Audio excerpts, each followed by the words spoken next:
Alright, this is part 2 of Can I Survive the Zenless Ultimates? In the last video, which will be in the comments, I covered 4 factions and 20 characters that personally lack what it took to really get me fighting for my life. So today, we're gonna see if that changes. The 4 factions for today are Stars of Yria, Mockingbird, Section 6, and Opal Squad. I think given the power of some of these factions, they might put up a fight, and more than the rest of the bums from the last video. Let our souls resonate! This song is dedicated to the world!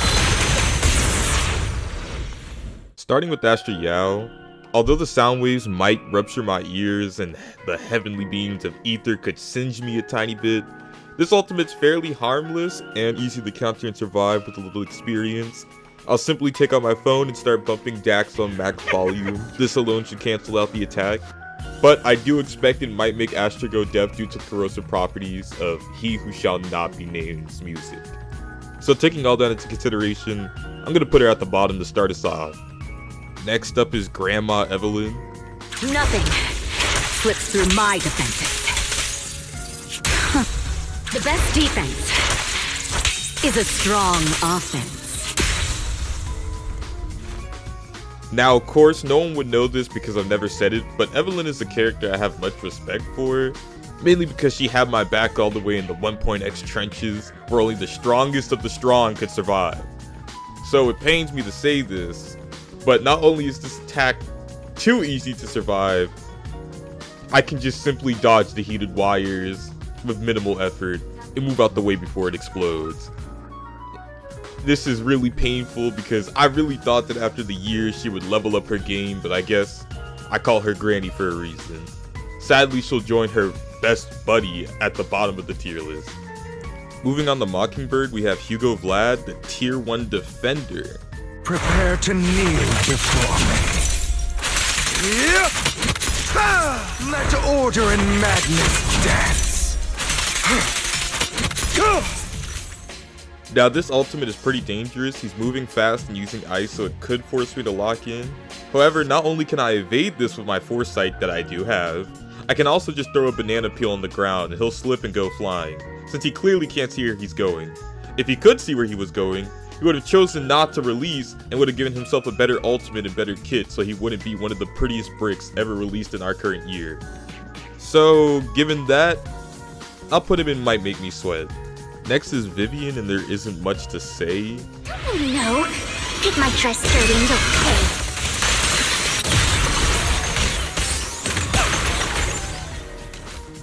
Notice me, Lord Ethan.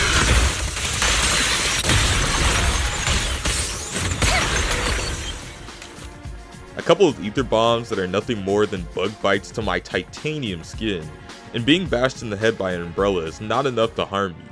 But because Vivian got that shit on, I'll put her in a small bruiser cut. Not only due to her fit, but because it cuts my heart every time I see her get devalued every day by a new anomaly sub DPS. So think of this as a gift. Next faction is Opal Squad, and I'll start with Soldier 11. Prepare to burn! Open fire!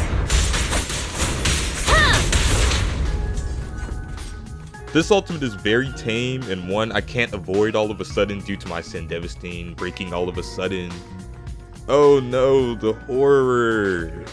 However, given that my skin is made out of titanium and the melting point of titanium is 3034.4 Fahrenheit, I don't seem to be in any danger. Given the observation, I think it could make me sweat, you know, literally from the heat. So I'll put her in that tier right now. Seed is up next. Give him a full salvo, Senior! Lock on. Need a shower? It's raining show! Hey, Senior! And honestly, I might have to lock in a little bit. This is going to be a hard fight. Is what I would say if I was an idiot. Seed's attacks, while deadly, are easily avoidable, but I won't dodge them, because that's weak. Instead, I'll use 50% of my tension gauge to activate a protecting barrier to nullify the missiles. Then, as mentioned before, I said I was related to Static Shock. This is important since I have to use my own signature green lightning to incapacitate and short-circuit Seed Senior, and also short-circuit the mobility scooter Seed rides on. Given the amount of effort I do have to put into this one fight, I'll have to lock in a little bit, as a reward for her efforts and making me pull out some of my signature techniques. We're halfway through the video now, and I just wanted to say, if you enjoyed the video I'm making right now, please click the subscribe button and the like button. It really helps a lot, and I just wanted to say thank you for watching the video. Tactical strategy!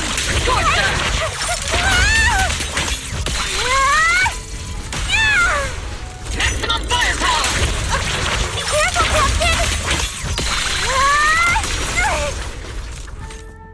Orpheus is our next agent, and before we get into it, unfortunately I must say she's going in the lowest tier. Why, you ask? It's simple, really. Because of my figure, peanut butter skin complexion, and 7'2" height, she simply won't have the courage or mental fortitude to go through with attacking me. The reason being that she can no longer move her legs and or arms as they become frozen with fear. Sadly, since she does not have the courage to take me out, she automatically loses and goes to the lowest tier for lack of determination and prowess. Moving on to Trigger. This bullet will reach its mark. Sniper's Creed. One shot, one kill. Although she is skilled with the sniper rifle as advertised in her ultimate, it's safe to say that this won't affect me at all, because as I said before, my titanium skin is very sturdy, impenetrable, impregnable, and any other words that mean it can't be infiltrated. However, it is Trigger, and she is hot as hell.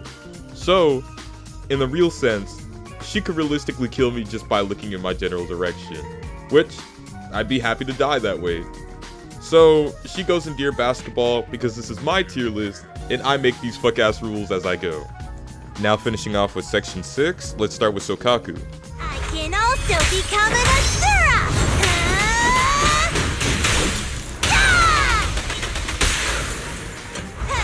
Here we go!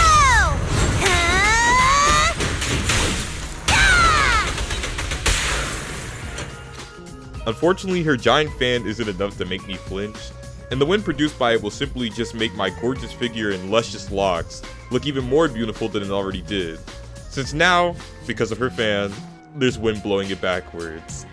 So, because she's actually just making me look good, in the lowest tier she goes. With a clear mind, arrows fly through. The pathetic one now. Haramasa, or Goat Masa, or Bum Masa, or whatever you call him, is a character that I have no jokes to make or random babble to spout. I genuinely want to beat the ever-loving shit out of him with my own two hands for disappointing me for these last 2 years by being the sorriest excuse for a lightning attack agent. There's no banter, there was no play. I just want to rearrange his face and send him to the hospital permanently. So, with all that being said, I'll put him in Have to Lock In a little bit, since I'm giving it my all to make sure he never returns to the battlefield. Yanagi is next. Such provocations don't go unanswered. Huh. Enemies in section 6 shall pay. As a character that uses lightning and her spear to attack people, I think it's pretty clear how this will go, as mentioned in my previous video and prior in this video. Static shock powers, I'm immune to lightning as a black man, her weapon can't pierce my titanium skin. All these things will put her in the lowest tier amongst the bums there too. But since I have a friend that does like her enough, I'll bless her up and put her in a small bruise or cut, because I am such a benevolent god, I do good things, so this is my blessing. Our final agent has finally arrived, Miyabi. Victory, the only option! I swear on my blade!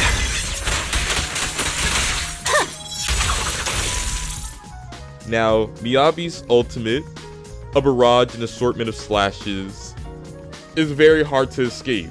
So, I'll give her that. I can't escape from this one. And she uses ice and moves very fast. So, very dangerous for me. as suspected. However, because I have visceral hatred against this one character in particular, I will not lose. I will not waver.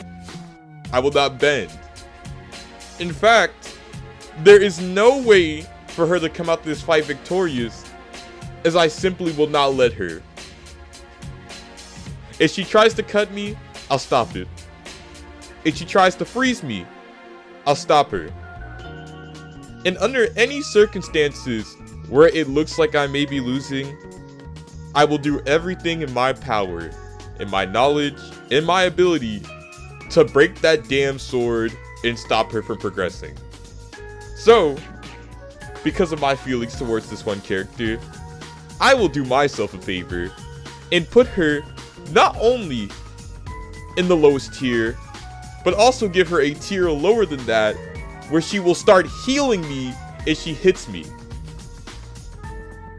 Be grateful, because I could have put her in a tier far, far much worse. So congratulations, Miyavi. You get to go in Weenie Hut Jr.'s tier as the only character sentenced there for the rest of your life. We've made it to the end of the video, and I just wanted to say thank you for watching the entire vid. Comment down below if you think I gave fair and reasonable choices and solutions to how I might survive these Zenless ultimates. I think they were all reasonable, all fair, and if you have any gripes or criticisms, please let me know. But in the meantime, I'll see you later on the next video I make. So peace out.